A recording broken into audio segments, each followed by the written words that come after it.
16절 두 절 말씀 우리 다 같이 한 목소리로 읽습니다. 가난한 자를 보살피는 자에게 복이 있으며 재앙의 날에 여호와께서 그를 건지시리로다. 여호와께서 그를 지키사 살게 하시리니 그가 이 세상에서 복을 받을 것이라. 주여 그를 그 원수들의 뜻에 맡기지 마소서. 아멘. 우리가 어제 아침에 같은 본문 가지고 우리들이 구원을 얻는 것은 믿음에 의해서 하나님의 은혜에 의해서 구원을 받는다. 하지만 상급은 우리가 이 땅에 살면서 행한 선행에 따라서 상급을 받는다.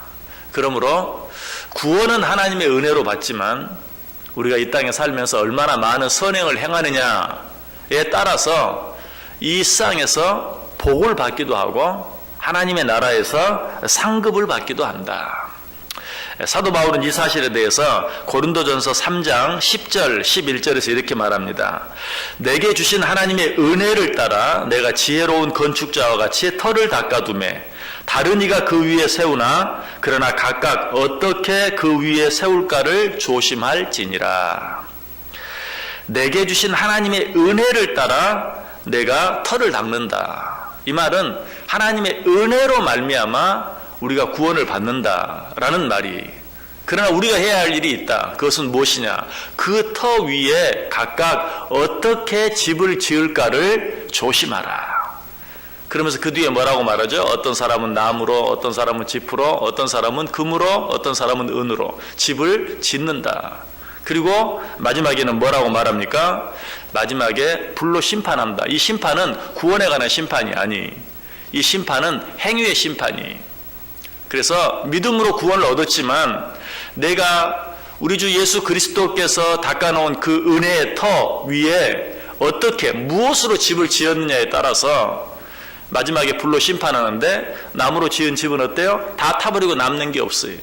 그러나 금으로 지은 집은 그것이 그대로 불에 타지 아니하고 남는다라고 이야기하고 있는 것을 보아요. 또 디모데후서 2장 5절 6절에서도 말합니다. 경계하는 자가 법대로 경계하지 아니하면 승리자의 관을 얻지 못할 것이며 수고하는 농부가 곡식을 먼저 받는 것이 마땅하니라. 자, 경계하는 자가 어떻게 경계해야 돼요? 법대로 경계해야 돼요. 아무리 잘 달려도 아무리 빨리 달려도 법대로 하지 아니하면 탈락이.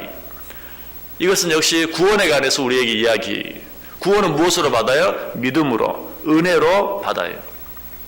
그래서 아무리 이 세상에서 선하게 산다 할지라도 이 구원의 법칙, 하나님의 은혜에 의해서 그 은혜를 믿는 믿음에 따라 구원을 얻는 이 구원의 법칙을 어기면 아무리 이 세상에 착하게 살아도 구원을 얻을 수 없어요. 그러나 똑같이 하나님의 은혜를 믿는 믿음으로 말미암아 구원을 얻었다면 그 다음 절에서 뭐라고 말해요? 수고하는 농부가 곡식을 먼저 받는 것이 마땅하다. 똑같이 하나님의 은혜로 그 은혜를 믿는 믿음으로 구원을 받았다면 나중에 하나님께서는 하나님의 나라에서 어떻게 상을 내린다고요? 수고하는 농부가 곡식을 먼저 받는 것이 마땅하다. 이 세상을 살면서 믿음으로 구원 얻은 자들답게 누가 더 수고하고 애쓰며 하나님이 기뻐하시는 선행을 많이 행하며 살았느냐에 따라서 상을 받는 것. 그렇게 더 많이, 그렇게 더 잘 산 사람이 더 많은 상을 받는 것이 마땅하다라고 이야기하고 있어요. 이 사실을 잘 보여주는 사건이 있어요. 사도행전 9장 36절 이하에 보면 다비다라 하는 선행을 많이 행한 한 여인이 나와요. 그 여인의 다른 이름, 다른 말로 번역을 하면 도루가라고도 하죠. 이 다비다라고도 하고 도루가라고도 하는 이 여인이 어때요? 갑자기 죽어요. 그러나 이 여인이 다시 살아나게 되는 그런 기적이 일어나는 것을 보게 되죠. 베드로에 의해서 그가 죽음 가운데서 다시 살아나요. 그리고 이 일로 말미암아 어때요? 많은 사람들이 예수를 믿게 되는 그런 일이 일어나는 것을 우리가 사도행전 9장을 통해서 보게 돼요. 이 사건을 통해서도 왜 성경이 이 도루가에 대해서 다비가에 대해서 다른 말이 성경에 많이 나오지 않아요. 그는 선행을 많이 행했던 자다라고 이야기하고 있어요. 그런 그가 갑자기 죽었어요. 그랬을 때 많은 사람들이 얼마나 슬퍼하는지 몰라요. 그가 살았을 때 어려운 사람들을 위해서 만들어준 속옷과 겉옷들을 내어 보이면서 우리에게 이렇게 좋은 일을 많이 했던 다비다가 도르가가 죽었다는 것으로 인해서 슬퍼하고 베드로에게 사람을 보내서 도르가의 죽음을 알렸을 때 베드로가 어때요? 그를 다시 살리는 그런 기적을 행하는 것을 보게 돼요. 이 일로 인해서 어떻게 되었다고요? 많은 사람들이 믿게 되었다. 여러분, 여기서 우리는 중요한 사실을 알게 됩니다. 우리가 착한 일을 많이 하는 것, 그것이 나를 구원받게 하지는 못해요. 그러나 내가 착한 일을 많이 하고 선행을 많이 행하는 것이 다른 사람들을 구원하는 좋은 구원의 도구가 돼요. 다시 말하면 전도의 도구가 돼요. 여러분, 성경에 보면 말하죠. 전도에 미련한 것이라는 말이 나와요. 전도에 미련한 것. 여러분, 전도에 미련한 것이 무엇입니까? 복음을 말합니다.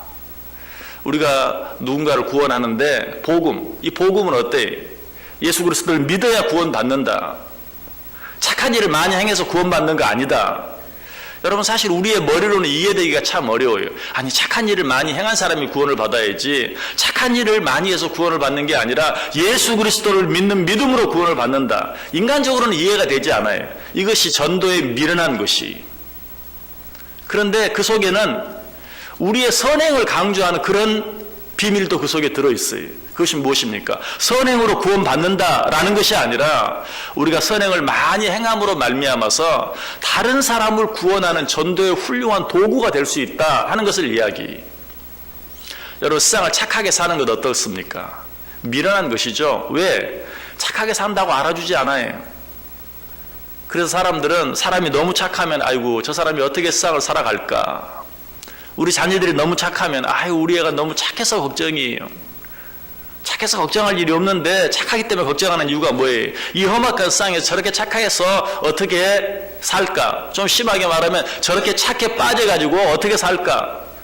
이 전도에 미련한 것이라는 말 속에는 이 세상에서 선행을 행하며 착하게 사는, 남에게 져주고 남에게 양보하고 남에게 베풀고 내 것도 없는데 남에게 주고 하는 이런 것들이 선행이죠. 여러분, 이런 것이 뭐예요? 전도에 미련한 것이 돼요. 이렇게 져주고 양보하고 주고 하는 것, 이런 것이 다른 사람을 구원하는 직접적인 방법은 아니지만 전도를 위한 참으로 아름다운 도구가 되어줄 수 있다. 다비다가 그러했어요. 선행을 많이 행했어요. 다른 사람에게 자기의 것을 다 내어주었어요. 그런 그가 죽음으로 말미암아 많은 사람들이 슬퍼하게 되고, 그런 그를 다시 살림으로 말미암아서 수많은 사람들이 예수님 앞에 돌아오는 그런 역사가 일어난 것을 보게 돼요. 여러분, 우리는 우리의 삶을 통해서 그리스도의 향기를 이 세상에 드러내고 나타내며 살 수 있어야 돼요. 그것이 전도의 방법이 된다는 것이. 그럼에도 불구하고 착하게 사는 것, 선을 행하며 사는 것 쉽지 않아요. 사도 바울은 이 사실도 미리 알았어요. 그래서 데살로니가후서 3장 13절에 말합니다. 형제들아, 너희는 선을 행하다가 낙심하지 말라. 너희는 선을 행하다가 낙심하지 말라. 예, 저와 여러분 가운데 선을 행해야 된다, 착하게 살아야 된다, 선행을 행해야 된다라는 사실을 알지 못하는 사람은 아무도 없어요. 그러나 우리가 계속해서 끝까지 그 일을 행하지 못하는 가장 중요한 이유는 무엇입니까? 아까도 잠깐 말씀드렸지만 우리가 선행을 행할 때 사람들이 다 알아주지 않아요. 선행을 행하면 오히려 사람들이 나를 바보로 알고 나를 함부로 대할 때가 많이 있어요. 그런 일들 때문에 우리는 실망하고 낙심하고 절망해서 더 이상 선을 행하는 일을 포기해버릴 때가 참 많아요. 그런 우리에게 뭐라고 말해요? 선을 행하다가 낙심하지 말라. 그리하면 어떻게 돼요? 때가 이름에 거두르게 될 것이다. 이것은 첫 번째는 어때요? 내가 이 세상에서 복을 받게 될 것이고 또 하나님의 나라에서 상급을 얻게 될 것이고, 한 걸음 더 나아가서는 그로 말미암아 지금은 너를 비난하고 비판하고 손가락질한다 할지라도 그로 말미암아 그 사람이 구원을 얻게 되는 통로가 될 것이다 라고 우리에게 말하고 있어요. 여러분, 우리는 세상을 향해서 이러한 선들을 행하며 살아야 돼요. 사람들이 설령 우리를 잠시 잠깐 그런 우리를 다 받아주지 못하고 이해하지 못한다 할지라도 그럼에도 불구하고 낙심하지 않고 끝까지 선을 행하는 삶을 살아야 돼요. 왜 그렇습니까? 거기 여러 가지 많은 이유들이 있는데 첫 번째로 우리 예수님께서 이 땅에 살아가면서 선행을 많이 행하심으로 선행의 본이 되어 주셨어요. 사도행전 10장 38절에 말합니다. 하나님이 나사렛 예수에게 성령과 능력을 기름 붓듯 하셨으며 그가 두루 다니시며 선한 일을 행하시고 마귀에게 눌린 사람을 고치셨으니 이는 하나님이 함께 하셨습니다. 많은 사람들이 이 구절을 잘 모르는 경우가 많아요. 우리 주 예수님이 하신 일 가운데 많은 선한 일들을 행하셨다. 여러분, 우리는 다 예수님의 제자 되기를 원하는 자들입니다. 예수님의 제자 된다는 건 뭘 말합니까? 예수님을 닮아간다는 걸 말해요. 예수님이 이 세상 사시면서 어떻게 사셨어요? 선을 행하시며 사셨어요. 우리도 선을 행하며 살아야 돼요. 요즘은 교회에서 선을 행하며 살아야 된다라고 말하면 이상하게 들리기까지. 왜? 우리가 선행으로 구원 얻는 것이 아니라 믿음으로 구원 얻는다는 것을 너무 강조하다 보니까 선행을 무시하게 되는, 아니 선행이 얼마나 중요한 것인가 하는 것을 깨닫지 못하는 경우가 참 많아요. 우리 주님께서 이 세상 사시는 동안 선을 행하셨어요. 우리도 당연히 이 세상을 살면서 선을 행하며 살아야 돼요. 왜 또 우리가 선을 행해야 됩니까? 선을 행해야 될 두 번째 이유는 선을 행함으로 하나님께 영광을 돌릴 수 있기 때문에 그래요. 마태복음 5장 16절에 말합니다. 이같이 너희 빛이 사람 앞에 비치게 하여 그들로 너희 착한 행실을 보고 하늘에 계신 너희 아버지께 영광을 돌리게 하라. 사람들이 너희들의 착한 행실을 보고 하늘에 계신 아버지께 영광을 돌리게 하라. 아까도 말씀드렸죠. 선행이 뭐가 된다고요? 구원의 방법은 되지 아니하지만 전도의 통로가 될 수 있다라고 말씀드렸어요. 물론 복음을 전해야 그 사람들이 구원을 받아요. 그러나 그 복음을 그들이 좀 더 잘 받아들이게 할 수 있는 통로가 무엇인가? 선을 행하는 일이다라는 것이. 무엇보다도 우리는 선을 행함으로 하나님께 영광을 돌려드릴 수 있어요. 보다 궁극적인 또 하나의 이유가 있어요. 우리가 선을 행해야 되는 세 번째 이유, 그것은 무엇인가? 우리는 선을 행하게 하기 위해서 지음을 받았어요. 에베소 2장 10절에 말합니다. 우리는 그가 만드신 바라 그리스도 예수 안에서 선한 일을 위하여 지으심을 받은 자니. 하나님 우리를 왜 만드셨어요? 선을 행하게 하기 위해서 지으셨다. 이 말은 하나님께서 왜 우리를 지으셨는가? 영광을 받기 위해서 지으셨다라는 말과 똑같아요. 아까 하나님께서 무엇을 통해 영광을 받는다고 그랬어요? 우리가 선을 행함을 통해서 영광을 받으신다. 하나님께서 왜 우리를 지으셨어요? 선을 행하게 하기 위해서. 이 말은 하나님께서 우리를 지으신 목적이 우리가 선을 행함으로 하나님께 영광을 돌리게 하기 위함이다라는 것이. 무엇보다 중요한 또 한 가지 이유가 있습니다. 선행은 하나님을 알지 못하는 자들의 입을 막는 역할을 해요. 베드로전서 2장 15절에 말합니다. 곧 선행으로 어리석은 사람들의 무식한 말을 막으시는 것이라. 요즘에 그리스도인들에 대해서, 교회에 대해서 세상이 말들을 많이 합니다. 얼마나 비판을 많이 하는지 몰라요. 여러분, 그런 일들에 대해서 그 사람들, 그렇게 하는 사람들을 책망하기 전에 우리 자신을 돌아볼 수 있어야 돼요. 그렇게 말을 많이 하게 만든 이유, 책임이 우리에게 있다. 왜? 우리가 믿음으로 구원 얻는 줄 알고 예수 그리스도는 믿으면서도 예수 그리스도를 믿는 자들이 마땅히 행해야 될 선행을 그만큼 행하지 못했기 때문에, 예수님을 알지 못하고 예수님을 믿지 않는 자들보다 더 착하게 세상을 살지 못하기 때문에 많은 말들을 듣는 그런 일들이 되는 것이. 그래서 사도 베드로는 말해요. 선행으로 어리석은 사람들의 무식한 말을 막는 것이라. 우리는 이 세상 살면서 정말 하나님께서 원하시는 그런 삶을 살아드림으로 말미암아서 하나님을 알지 못하고 믿지 않는 자들의 입을 막을 수 있어야 돼요. 그 입은 손으로 틀어 막는다고 막아지는 게 아니, 무슨 어떤 권력을 가지고 억지로 말을 하지 못하게 한다고 해서 그 입이 막아지는 것이 아니에요. 오직 선행으로 그 입을 막는다. 이처럼 선행은 중요한 것이. 그래서 오늘 본문이 이야기하고 있어요.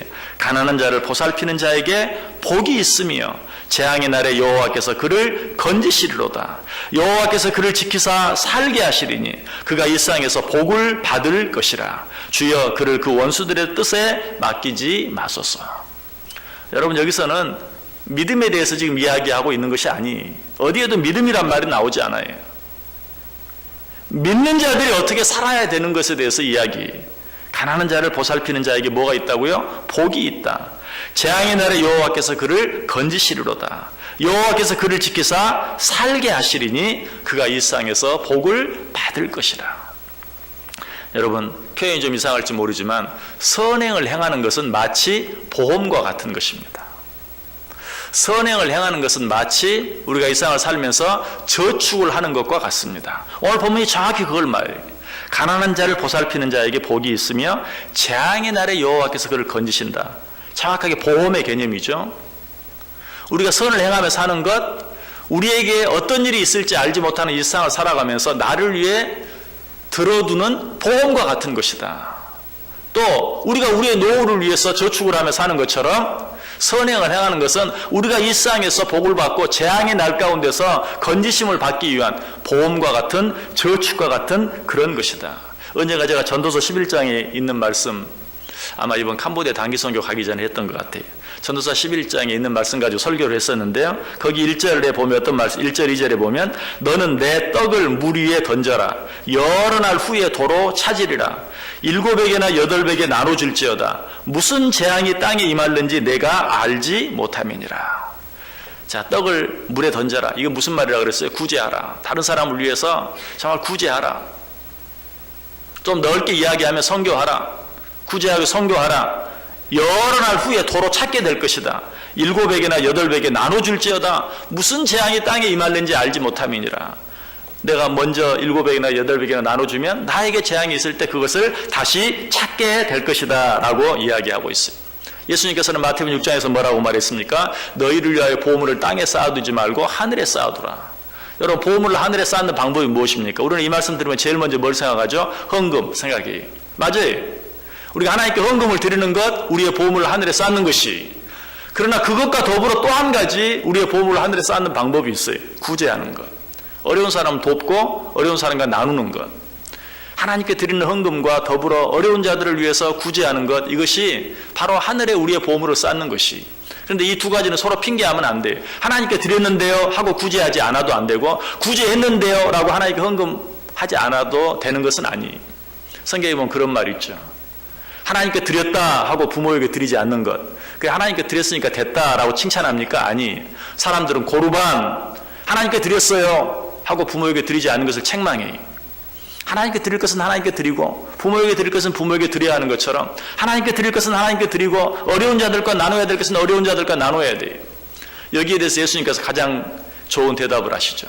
하나님의 것은 하나님에게, 가이사의 것은 가이사에게. 여러분, 세상은 어떻게 살기를 원하세요? 우리는 이미 예수 그리스도를 믿음으로 구원받은 자들이, 구원받은 자가 이 세상에서 복을 누리고 하나님의 나라의 상급을 받기 위해서 어떻게 살아야 돼요? 하나님께 드릴 것은 하나님께 드리고, 하나님께서 내게 붙여준 모든 이웃들과 함께 나누어야 될 것들, 특별히 나보다 어렵고 나보다 약하고 나보다 부족한 자들을 위해서 나누고 베풀고 정말 그들을 돕고 양보하는 그런 삶을 살아갈 때 비로소 우리는 이 세상에서 복을 누리게 되고, 내가 어려운 일 가운데 처했을 때 하나님께서 그 모든 일들에 대해서 갚아주실 것이다 라고 말씀하고 있어요. 이하로 하나님을 믿는 자들답게, 값없이 구원을 받은 자들답게 그 은혜를 나누고 하나님이 내게 베풀어 주신 것을 나누며 삶으로 하나님께 영광 돌려드리고, 그로 말미암아 아직도 구원의 길을 알지 못하는 자들에게 구원의 길을 가르쳐 줄 수 있는, 뿐만 아니라 세상에서 복을 누리고 하나님 앞에 갔을 때 잘했다 칭찬받고 상급을 받아 누릴 수 있는 저 여러분 다 될 수 있기를 주님의 이름으로 간절히 축원합니다.